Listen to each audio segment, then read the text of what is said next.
Welcome. Welcome. Housewives of True Crime. Southern edition. It's it? No, I mean, No. no, it's actually not. Actually, No, it's not. No. I'm in California, but you were just in California. I know. I'm coming back Oh my to. gosh. Really?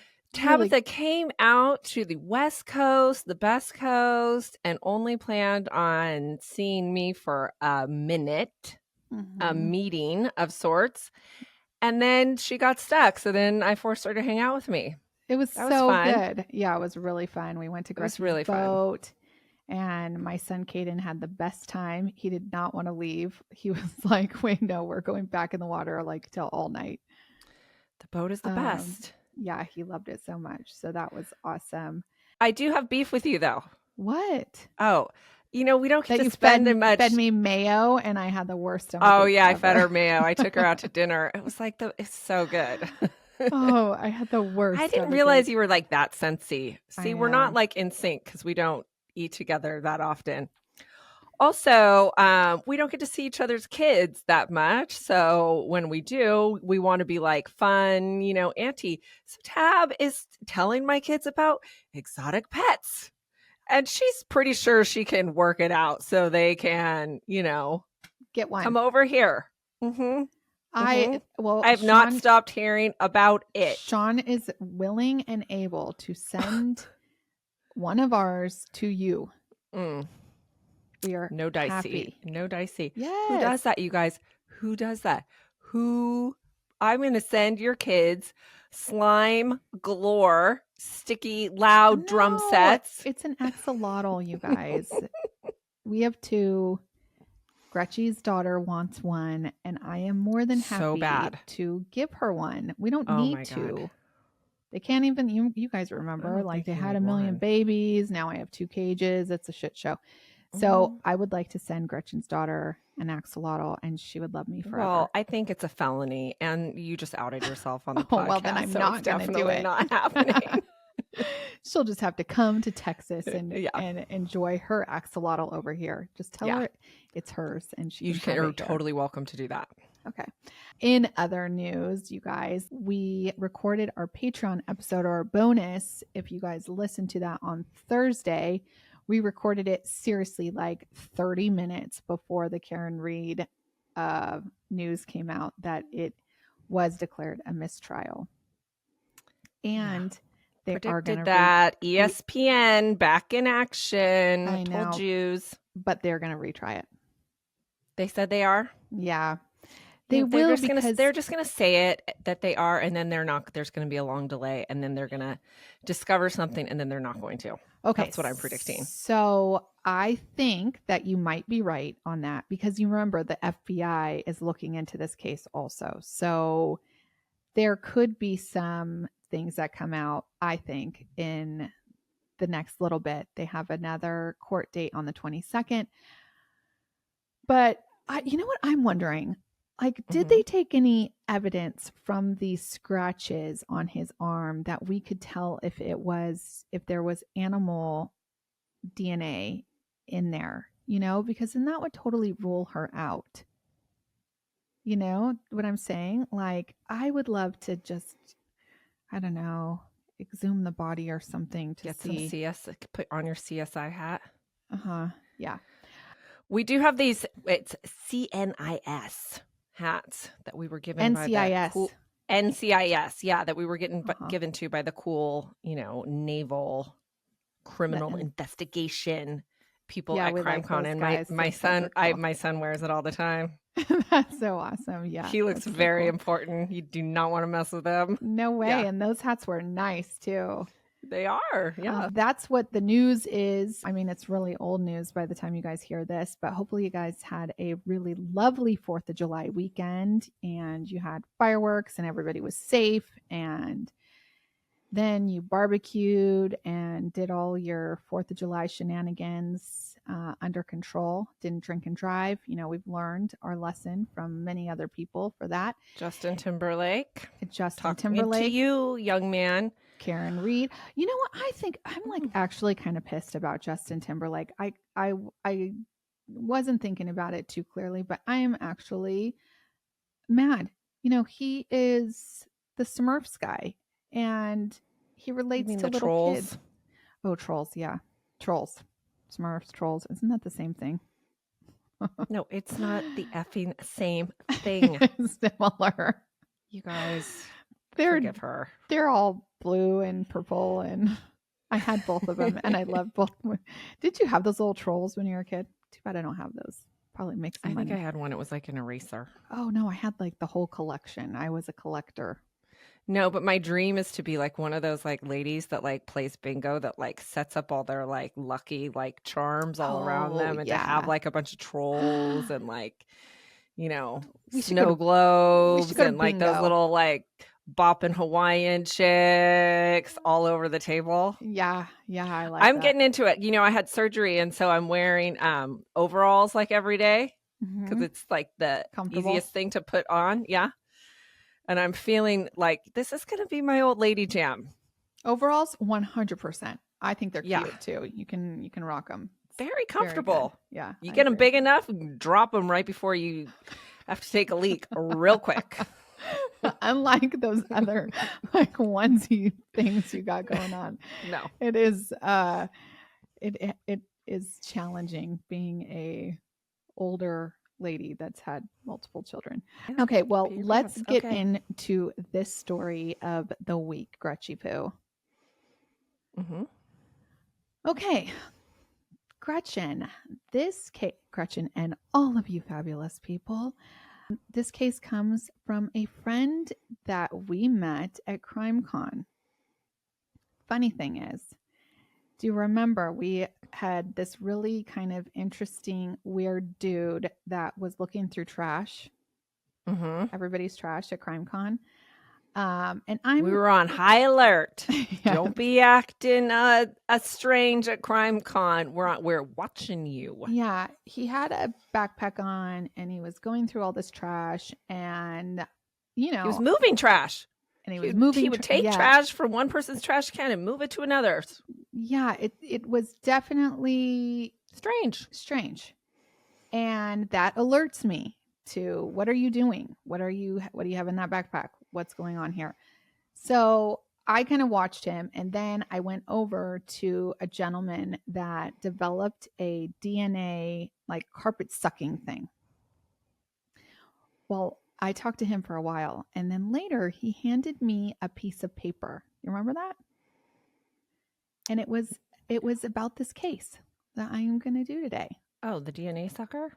The DNA sucker handed me a piece of paper the next day, and he said, "Hey, I think that you guys would do a good job on this case." And I was like, "Okay, sure." So I brought it home, and Tab was very impressed with the DNA sucker, you guys. I apparently it's like you could vacuum it up and just all the DNA is there, but I feel like there's so much DNA just floating around. I'm not convinced. Dude, this is legit stuff. This guy is very smart.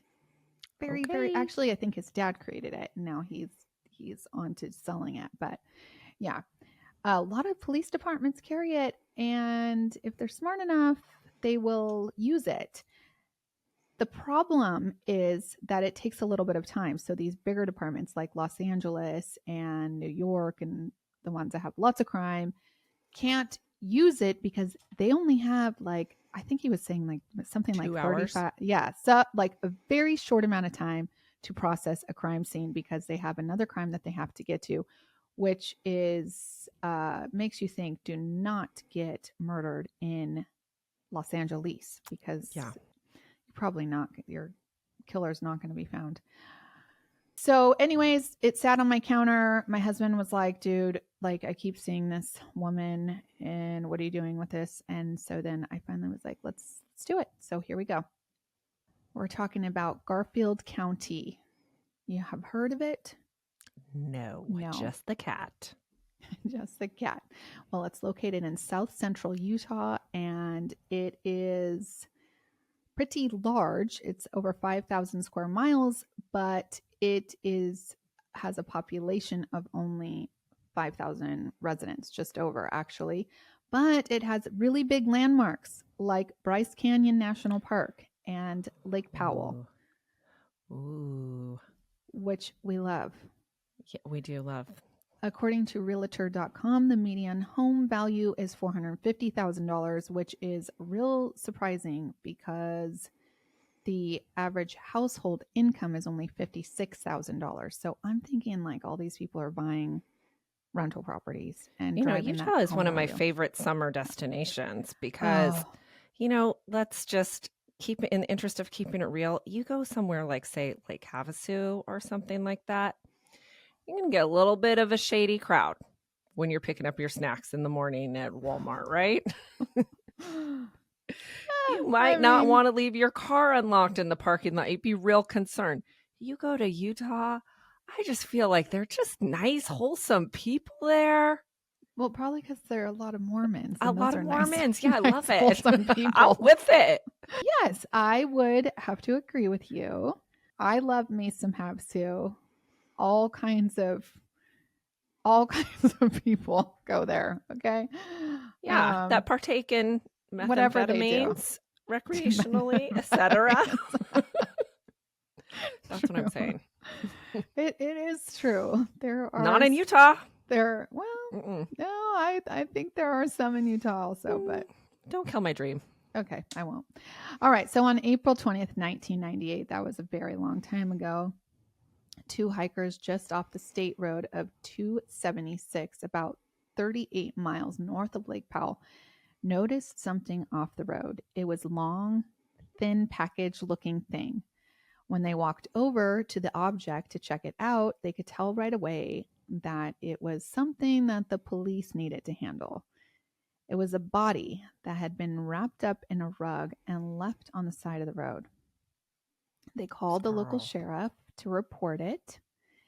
And when detectives arrived on the scene, the rug was a child's play carpet.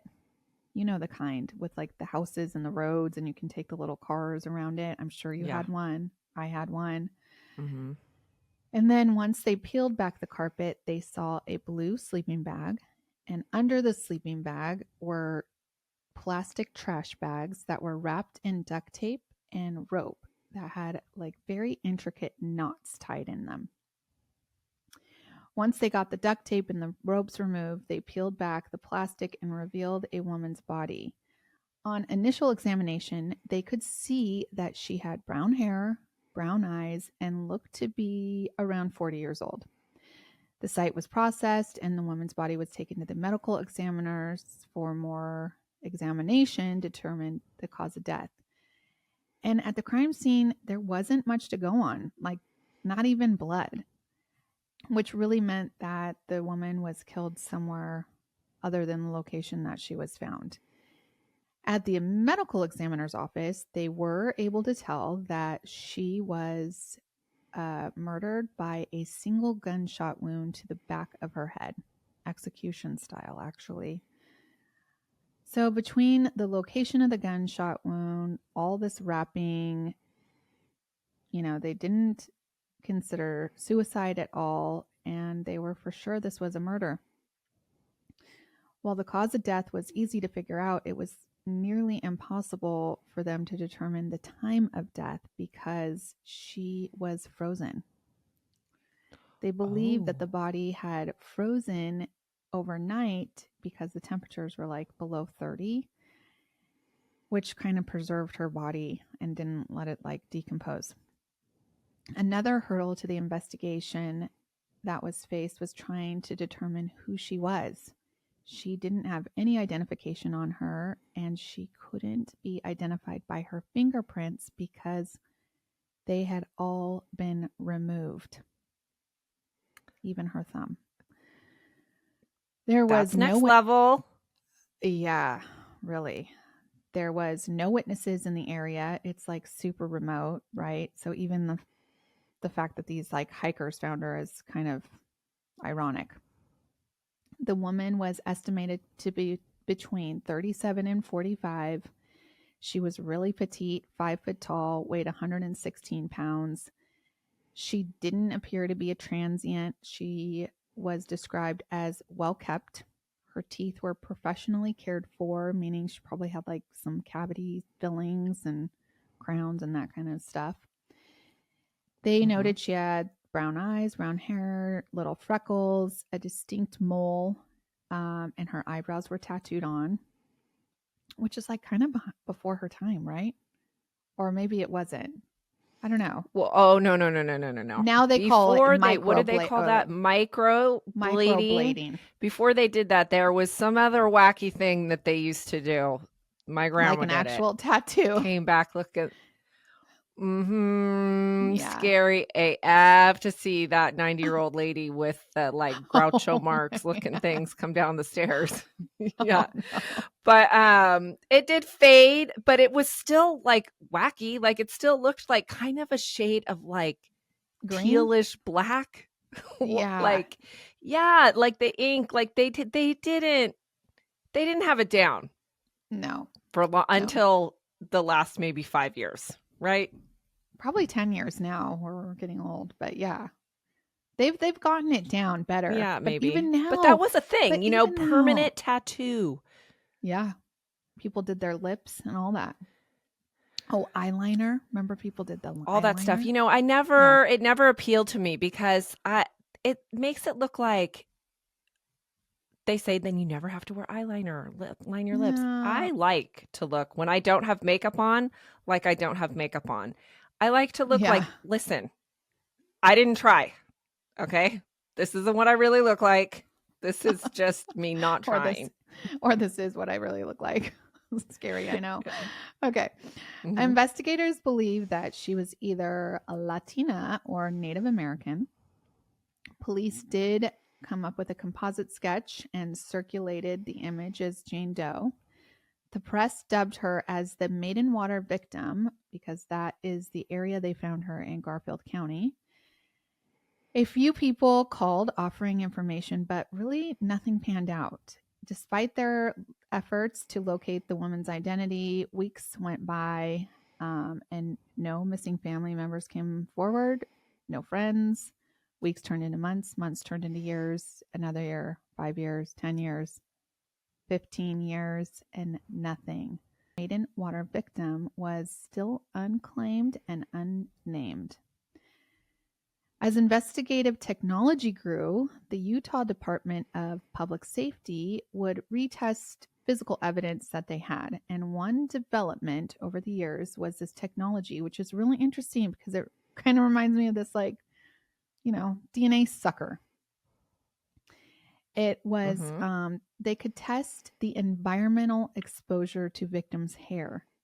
So by 2017, there was a company called Isoforensics that developed a geolocation service based on the oxygen isotopes from tap water found in human hair.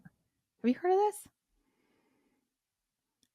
That is awesome. No, I have not heard of it. Yeah, so they tested her hair and a map of potential locations that she had lived in to provide the investigators. So the map indicated that the victim could have been in any number of states, which I'm going to name you, Washington, California, Arizona, New Mexico, and then an even larger portion of where this like isotope came from was like Wisconsin, Minnesota, Illinois, the northeastern states like Ohio, Pennsylvania, and New York. Well, that sounds like a ton of states that she could actually have lived in. It also eliminated a large number of states, right? Like the whole southern region seems to like be out. At the same time that this isotope I'm not as impressed as I was about 30 seconds ago. I know. I bet you there are some where it's like, this is the only water that comes out of Texas, but but it did eliminate like Texas. It eliminated like a ton of states. That's only like a handful out of whatever, 50 something states. So at the same time that this testing was done, investigators had the rope and the knots analyzed by a forensic rope expert. In 2017, the Utah Bureau of Investigation announced that they had a lead suspect in the case of the Jane Doe known as Maidenwater victim, Scott Hannibal, and I say that in air quotes, Kimball. He was incarcerated at the time, serving a 70-year sentence for murdering 4 people, which sounds really light. Like, if you murder 4 people, you should... Wait, is Hannibal his nickname? Because you're about to tell me he eats people? Like Hannibal Lecter? He's not Hannibal Lecter. I'm not going to tell you about him eating people. Okay, the murders he committed took place in remote areas of Utah and Colorado in 2003 and 2004. During his interrogation after he was caught in 2011, Kimball confessed to killing a woman named Leanne Emery in Whitewater, Utah. He claimed that he had wrapped the victim in a rug and placed her on a rock shelf. However, when he led investigators to Leanne's remains, there wasn't a rug present with her body. Investigators were concerned about the details in this rug confession, right? So they searched the database and they found the Maidenwater victim because her details did say she was wrapped in a child's play rug. Kimball actually confessed to an additional 21 murders across the country, and all of those have never been proven. So you know his type. There were strong links to this Maidenwater victim. Kimball was a truck driver. He had been in Utah for a family reunion around the same time as Jane Doe was found. One of the murders he confessed to was a female hitchhiker that he said he picked up near Hite, Utah in 1998 or 1999. The location Kimball was talking about was like 10 miles from Maidenwater Springs, Utah. And the murder of this supposed hitchhiker was never verified by the sheriff's office, but there was more that made Kimball look good for the Maidenwater victim murder. One of Kimball's victims, his own uncle, he killed his own uncle, dude. Terry Kimball. Listen, I was like, I'm over him going to the family reunion, so I don't fucking go. Because there's Uncle Joe Hannibal or whatever somewhere in the mix. I know. I just had my neighbor friend just got back from 2 family reunions. You never know like who you're mixing side? It up with. Yeah. Well, remember, even at CrimeCon, they had you can put your DNA and see if you're somehow related to these awful, awful killers. Yeah. So they can come find me? No, thank you. No, thank you. They're like, you gave your DNA and they found me. Okay, so Terry's body was tightly wrapped in, this is his uncle, was wrapped in a series of blankets and a tarp that were tied together with a series of complex knots. They were very similar to the knots of the Maidenwater victim. Terry's cause of death was also like the Maidenwater victims.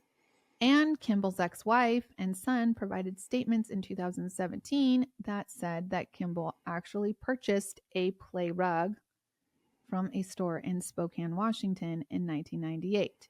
It was similar, if not the exact same design as the rug the Maidenwater victim was wrapped in. His ex-wife also told police that Kimball was proficient in tying these type of knots.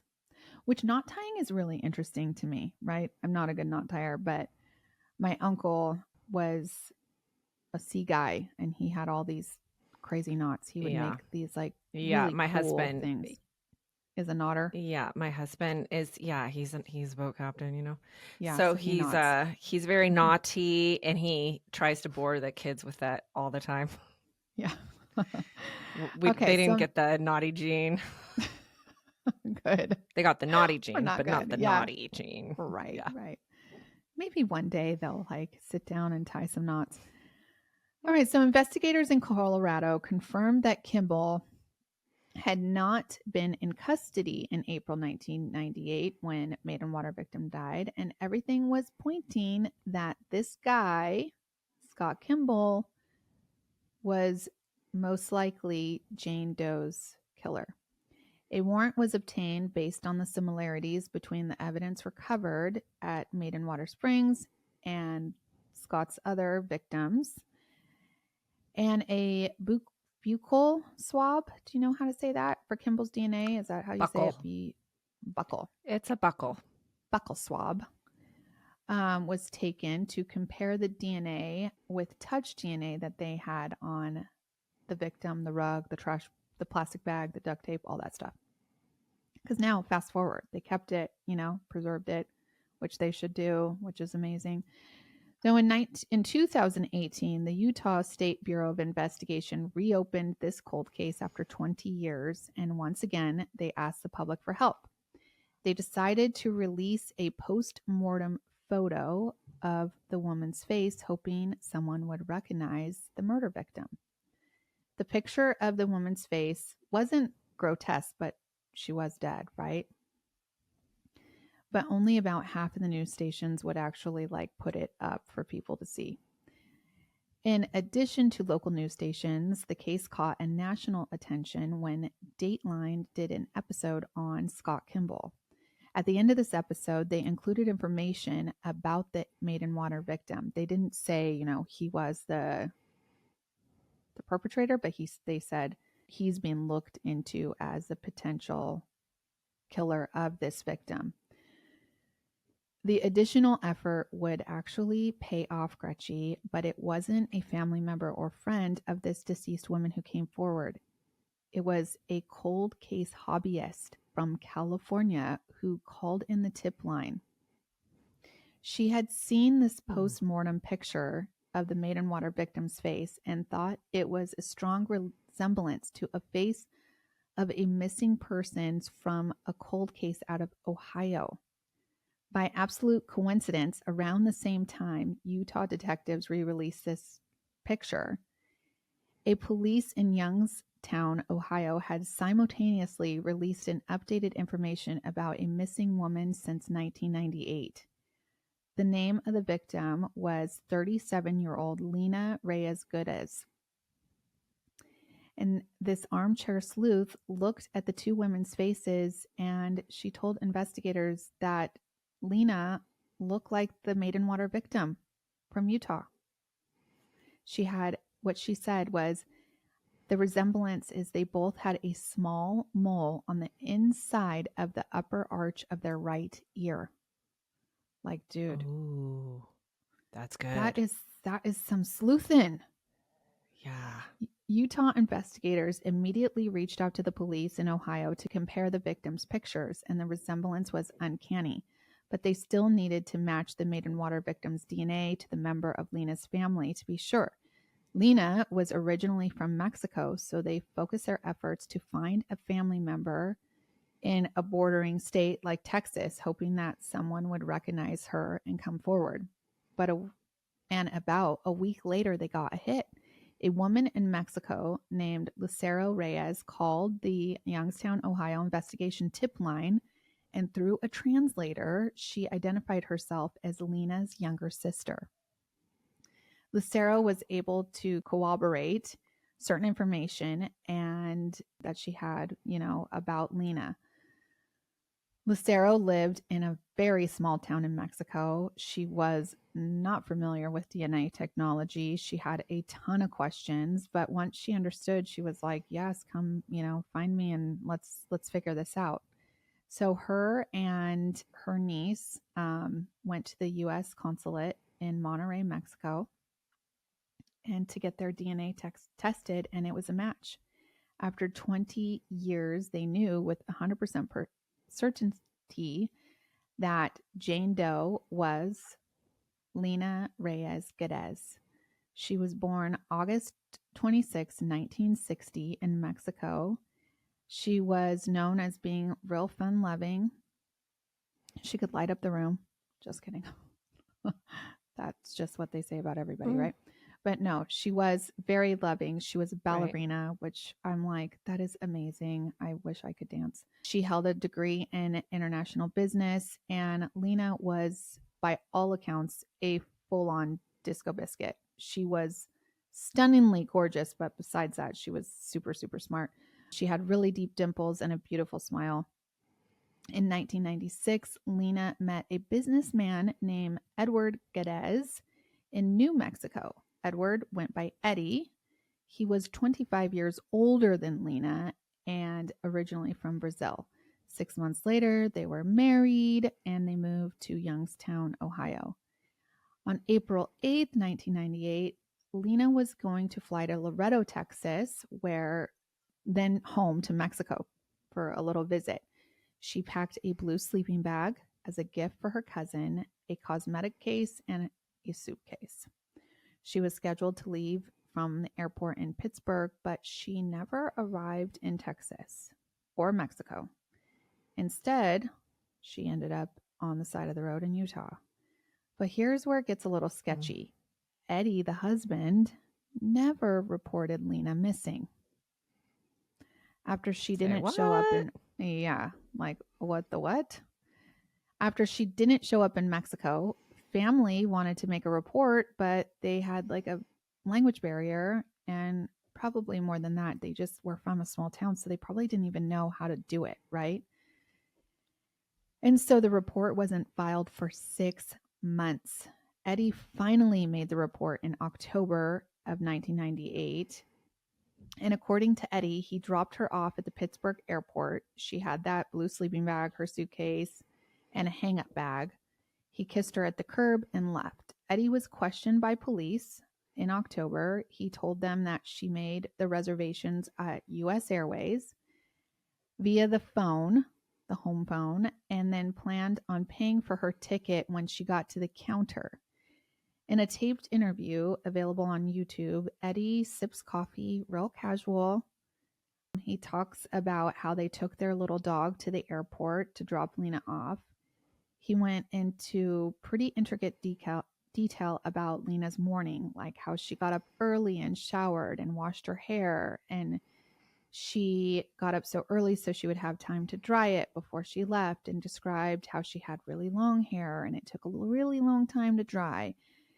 And then when detectives asked Eddie about what Lina was wearing that day, he talked about her bra and panties, but not about like what people would actually see. Creepy and weird. Yeah. Eddie said that they left their house at 6:45 in the morning and got to the airport around 7. He pulled to the curb, gave the skycap $10 to help her get to the counter. Normally, like, you would need a ticket before the whole skycap checking in. I don't know. All of that sounds a little fishy to me too. It could have been different back in 1998. I'm not sure. But I don't think it was. I mean, I flew around that time. Then he went into detail about why he dropped her off at the curb, because they had their dog in the car and the dog doesn't know how to not go pee-pee in the car, he said. The interview was just really bananas. Once Lina had been identified, several people from their family came forward to describe some red flags about Eddie. Plus, Lina's family in Mexico had always suspected that Eddie had something to do with Lina's disappearance. Investigators just needed some physical evidence to connect these dots with Eddie to the scene of the crime. And it wouldn't be for another 4 years waiting for those answers. In 2022, Utah investigators reached out to a freelance forensic specialist named Francine Bardol, who lived in Murray, Utah. Francine utilized a forensic tool called the MVAC to extract touch DNA off of the items that had been found with Lina's body. Do you know what the MVAC is? Big. I told you so moment. Okay. You give it to me. I got it coming. Particularly party of one. The knots on the rope, girlfriend. Oh, shit. Yeah. The rope had already been tested by the Utah State Crime Lab with negligible results. To obtain the viable DNA profile, analysts would need at least a half of a nanogram of DNA material. What the State Crime Lab pulled off was less than that. So those are chump numbers to compare to what an MVAC can do. The MVAC can handle, I told you, it's like this little vacuum sucker The particles are stored in the filters of the system, and it analyzes it for DNA. And so it pulled off 117 nanograms of DNA material from this rope. Oh, which snap. She's got statistics too. Okay. is Got it. 234 times what was needed, which is amazing. So the sample pulled from the rope were analyzed, and it's like pure gold forensics, right? The lab was able to isolate 2 separate samples. Both samples belonged to male, and there were 2 perpetrators in Lina's murder. After comparison testing was done, they learned that 2 vital pieces of information about this DNA. One of the contributors was a forensic not expert that had analyzed a rope earlier in the investigation. He had inadvertently contaminated the rope, obviously, right? The other crucial piece of DNA was that the comparison was done to the sample taken from Scott Kimball. It completely actually eliminated him as Lina's killer. Kimball's DNA was not a match to any of the items on the scene when Lina's remains were found. So that left just Eddie Geddes. But there was a problem. Eddie was dead.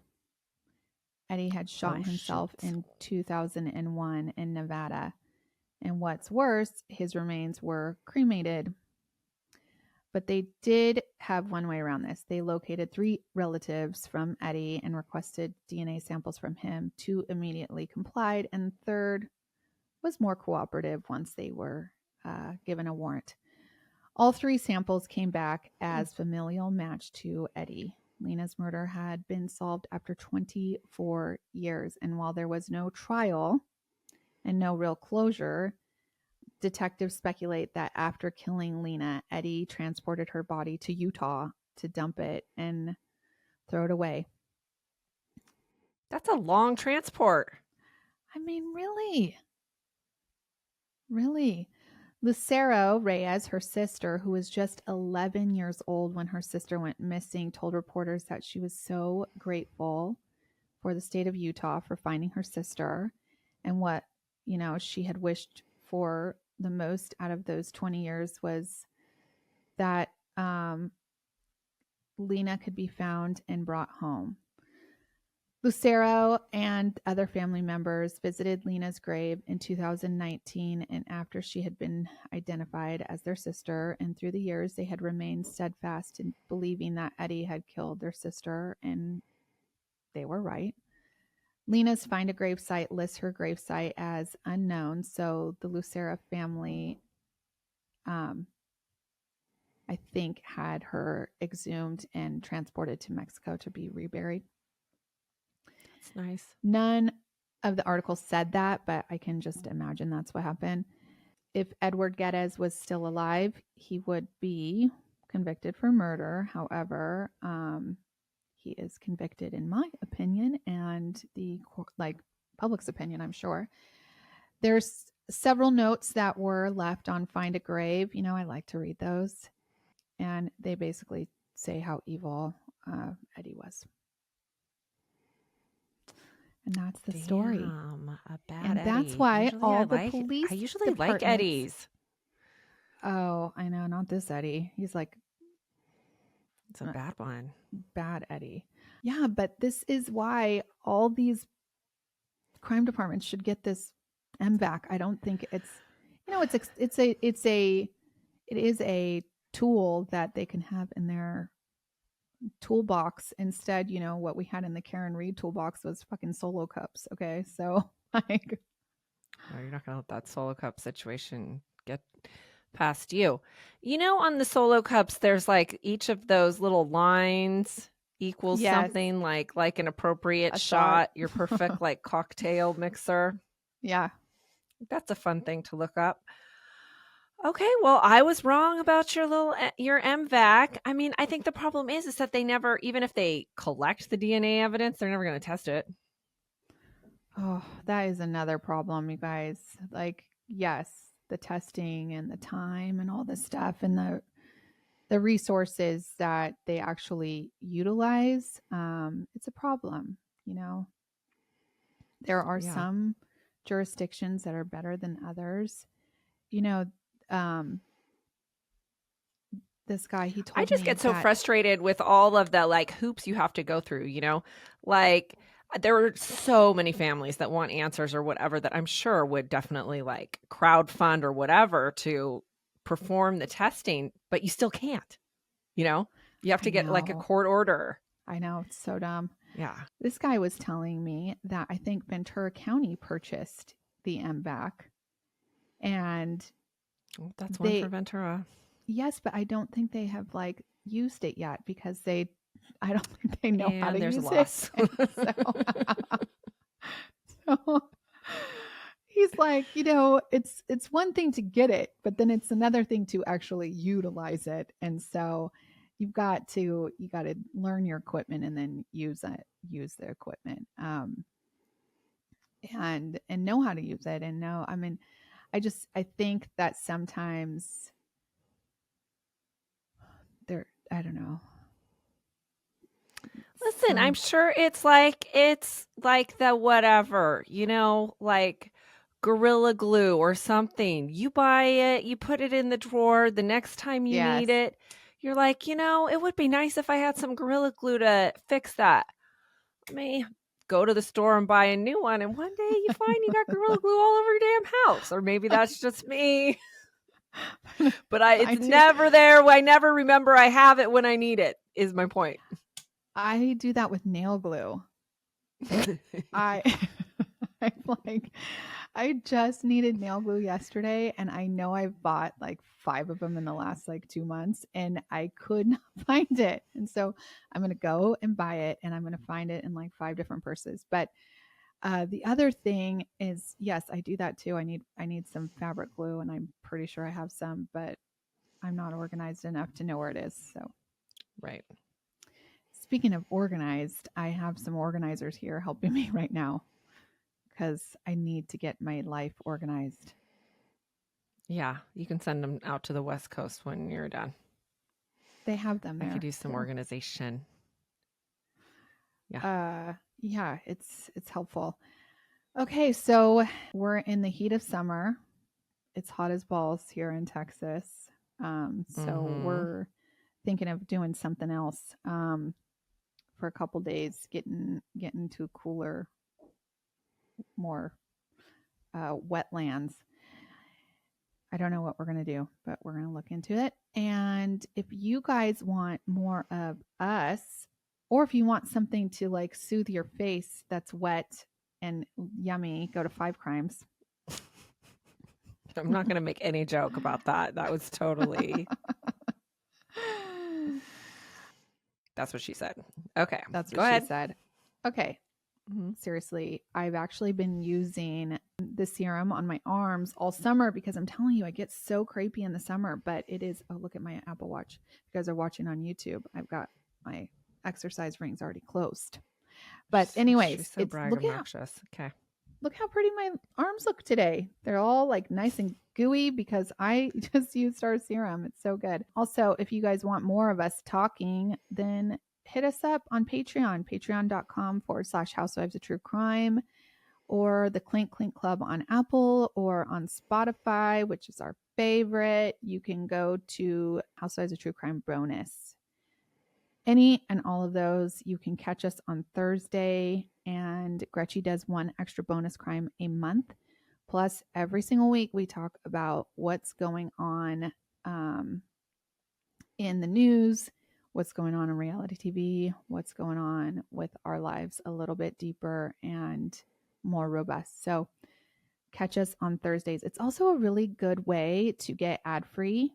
We release the episodes that are ad-free if you don't want to hear Gretchen talk about her Sono Bello. If you also just want to support us, it's a really great way. It's one way that we make money to keep giving you guys this lovely podcast on Mondays.